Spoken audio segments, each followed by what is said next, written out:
Every August, the NFL gives bettors a slate that looks familiar enough to trust and different enough to punish anyone who does. Same teams, same uniforms, same point spreads, and a lot of the same player names. That surface-level familiarity is the trap. NFL preseason betting is not regular season betting with fewer games. The goals are different, the rotations are unstable, and the most important information is often hidden in how long a player is expected to stay on the field. The first preseason game of 2026 is the Hall of Fame game on August 6th, when the Carolina Panthers face the Arizona Cardinals. The regular preseason schedule then moves into Week 1 on August 13th. That creates a rush to find an angle before the market fully settles, but the bettors who do best in August are usually not the ones who know the most player names.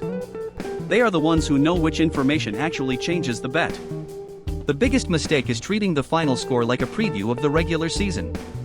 A team can win by 3 touchdowns while its starters play a handful of series, its backup quarterback faces a different defensive rotation, and the fourth quarter is decided by players who may not make the roster.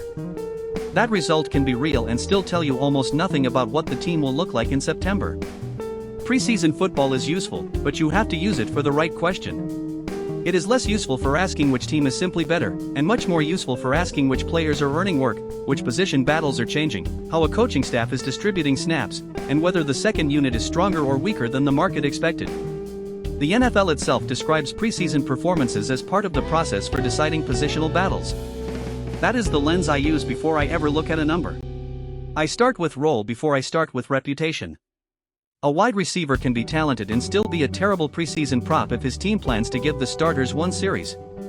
A running back can be listed as the biggest name on the depth chart while a younger player gets the valuable red zone work.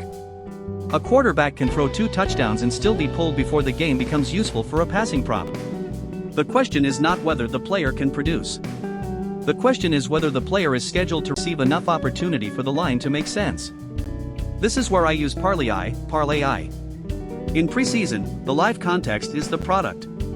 Parlay helps organize depth chart updates, practice reports, injury information, matchup notes, recent usage, and the news that can change your rotation hours before kickoff. You can ask one model for a focused read, or use a full panel of models to compare how they interpret the same uncertain situation. It also reflects on previous losses, so the review does not just remember that a pick missed.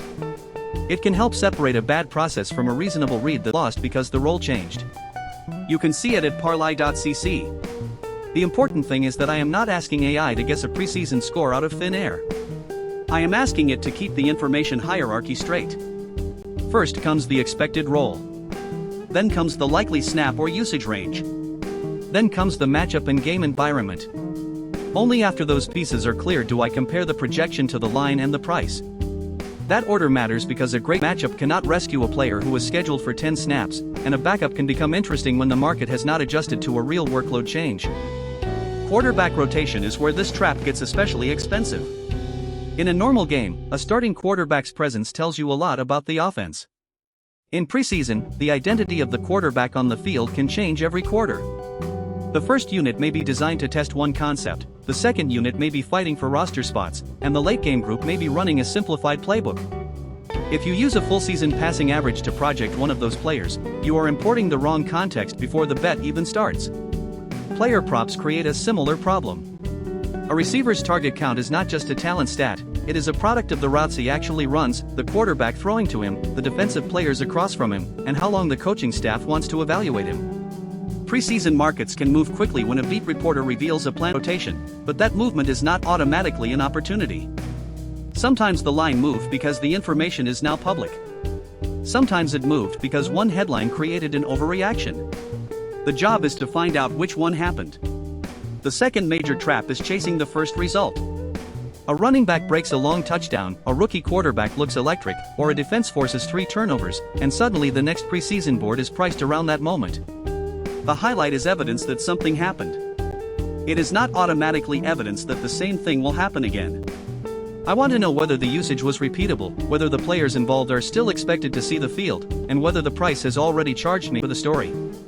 There is also a market-specific issue that makes August feel more attractive than it really is. Limited information can create bigger gaps between what is known and what is assumed, but it can also create wider uncertainty. That is not the same thing as free value.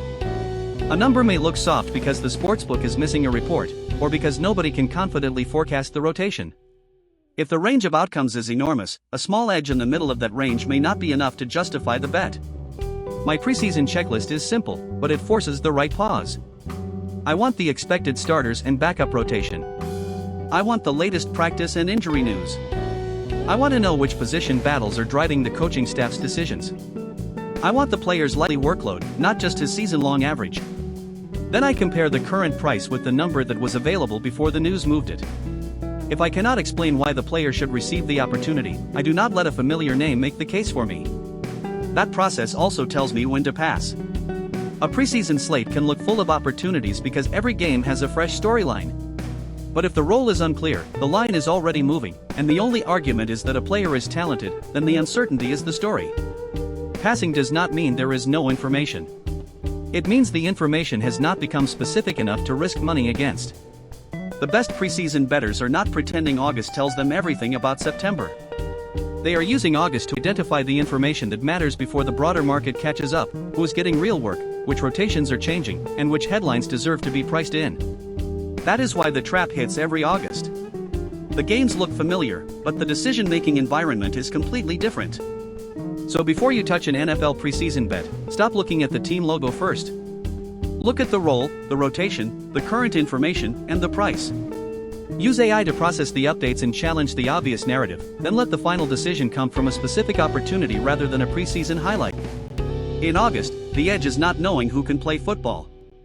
It is knowing who is actually going to play, for how long, and whether the number has already noticed.